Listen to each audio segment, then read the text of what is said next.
Hey guys, welcome back to my channel. Hope you're good. Just back from the gym, just did some mobility and some cardio. But today's video, we are talking about my favorite ab workouts.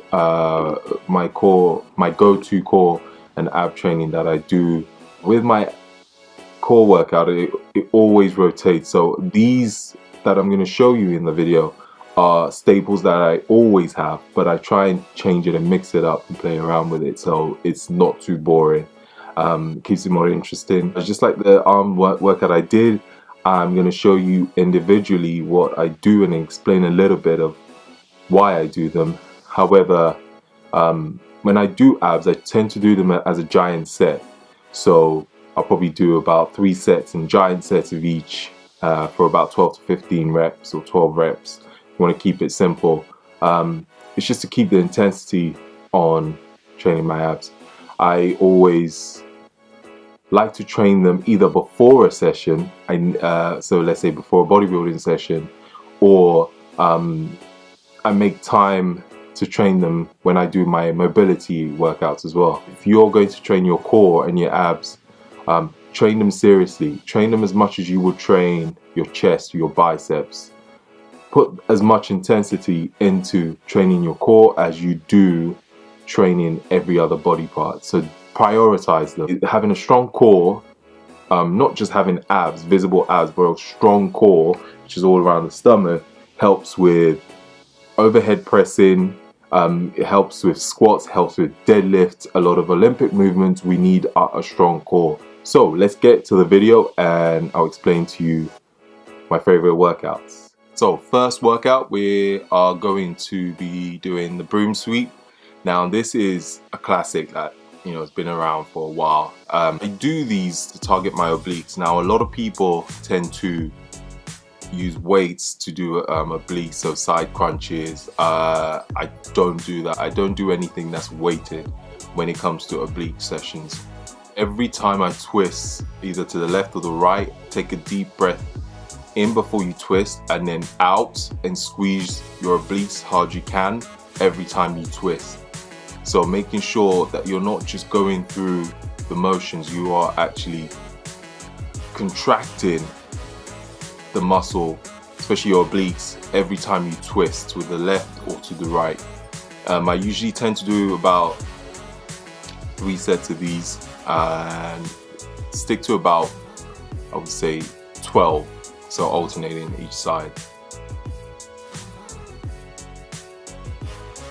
The hanging leg raises is a pretty difficult one for a lot of people, but if you can get this right, it's great for developing your core. So keeping your legs straight, taking a deep breath in before you go up, before you take your legs up, and deep breath out. Now I like to take my legs all the way up, almost towards the bar. I can really work my core a lot more by taking my legs all the way up. Try not to swing too much. That's another rule. Too many people swing a lot on this workout, so try and keep it nice and controlled. Contract your lats because that would help you stay up.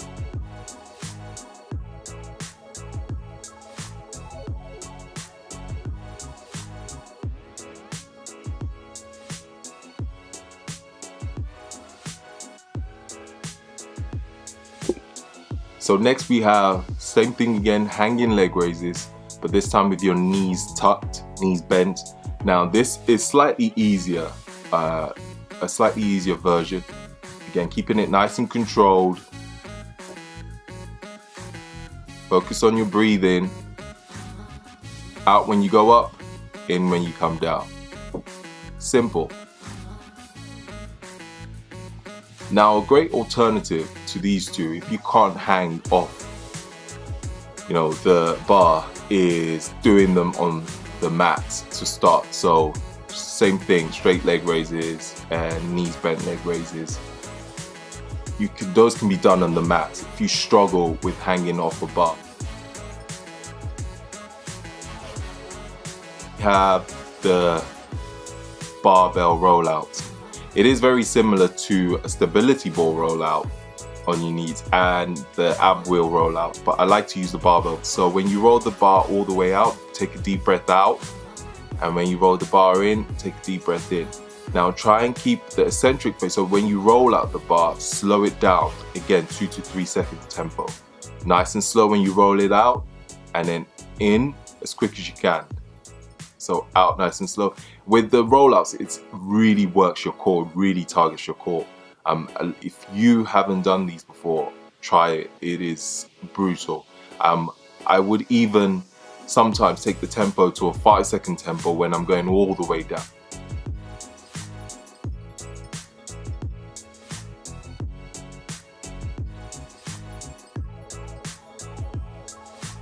Okay, so next we have the rings pike. Now this one is again a difficult one, but it really is one of my favorites when it comes to working my core and my abs as well. It's a tricky movement to do. I'm using the rings, but you can use a stability ball as well to do these if you find it difficult to use the rings, or you can use a TRX rope. With this, again, tempo is key. So make sure when you go up, you breathe in, keep it nice and steady. When you go out, you breathe out, and then you come all the way out. So you want to try and make sure that your whole body is aligned in a straight line when you come back down. Again, nice and controlled, keeping the tempo again to about 2 to 3. I would also, with where I place my hands, I always try and make sure that I place them shoulder width apart. But these are amazing for your core. So if you haven't done these, try them. You can start with a stability ball, and then you can, progress up to using the rings. Next, we come to the V-ups. Now this, you are going to be starting with your feet off the floor, your hands off the floor, as you can see in the video, and you will slowly try and bring those two together. So feet off the floor, hands off the floor, and come up and meet with each other. So deep breath in when you're down, and breathe out when you come up. When you breathe out when you come up, squeeze your abs. So deep breath in and out when you come up. Again, try and keep the tempo nice and controlled. No rushing it, no rushing the movement. That's one of the most important things I would say when it comes to core. Don't rush the movements.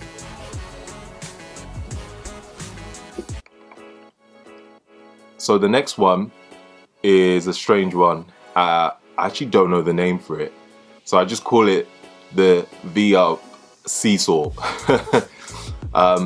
This one, again, you start with, if you notice how I started in the beginning, crunched up almost into a ball, and then you open up and out into the V-up position as you you saw before. So feet off the floor, hands behind you off the floor as well, and you almost do you're almost going to be rocking back and forth without touching the floor, without your legs, feet touching the floor and your hands. So you're just in a rocking position. As you can see, my abs are continuously contracted throughout the movement. So you're almost trying to stay on your glutes and your lower back as you rock back and forth. Again, this one you have to be careful. It is quite difficult to get right. It's one that I'm actually still learning to really get right. But again, I dare you to do these and your abs will be sore, insanely sore. And these are great also for your lower back. So again, 12 to 15 reps. Try and keep it nice and controlled. Don't rush it. It's not a race.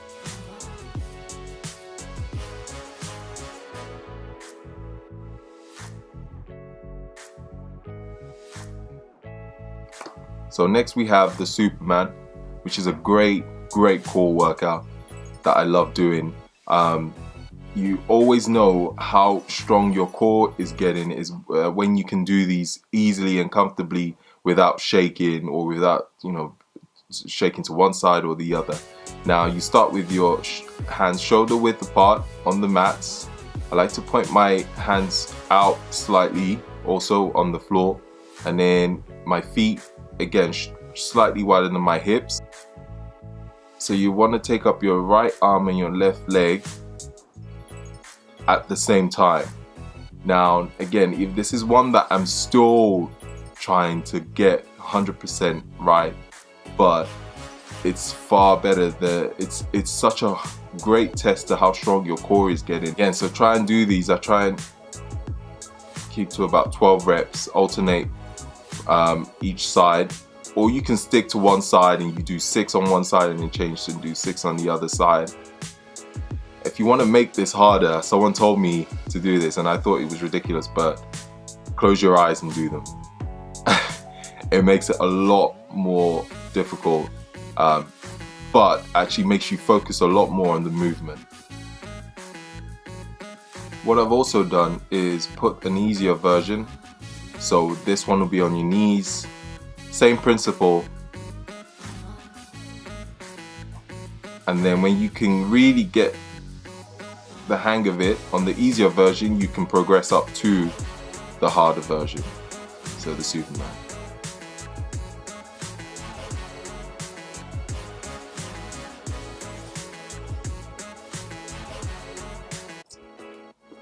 And next we have the ball slams. Now this one is another weird one that a lot of people don't think about doing, but it is another great core workout. Now you're not just slamming the ball without any thought, so there's a point to this workout. So before you slam the ball, when you take the ball up, take a deep breath in, and when you slam the ball down, you want to crunch down with your abs and then slam the ball. You should be crunching in before you slam that ball down. Your arms will be doing some work, but you're focusing on your core on this one. You can also do, if you can't slam the ball on the floor in your gym, get one of those boxes where you can jump, those plyo boxes, and slam the ball on that. It's the same effect. But yeah, and again, another 12 to 15 reps in these 3 sets. Really use your core when you slam the ball on the floor.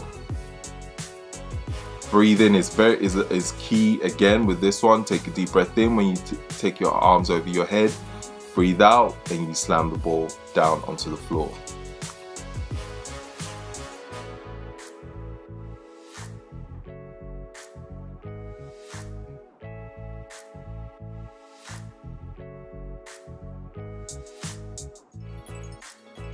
So there you have it. Before I sign off, just again reiterate the point of it's not a race when you're training your core. Intensity, yes, but time under tension is very important when you train your core and your abs. Train them just as hard as you will train every body part, so remember that. Play around with the tempo, 2 seconds, 3 seconds of the eccentric phase of all the movements. Focus on breathing when it comes to training your core. That's another one that's very important. And finally, if you're finding certain movements difficult, I suggest, start with an easier version, as I've explained on some of the workouts, and then build up to a more difficult, the more challenging part of the workout. So don't, try and force certain movements if it doesn't feel right. If you have lower back pain when you're doing certain of the workouts, some of it will be discomfort, and that's to be expected. So just remember that. It just means you need to do more core workout actually to improve on your lower back, and maybe add some lower back work, some posterior chain work. So glute ham raises are great, and glute bridges. I hope you guys found some of this info useful into how I approach my core training. Leave a comment of any questions you have, and I'll be glad to answer any of them, because I'm sure I probably forgot a few things. Thank you for subscribing. If you haven't subscribed already, don't forget to do so. And looking forward to bringing out more videos and getting more comfortable in front of the camera. Thank you all for watching. Till next time, peace out.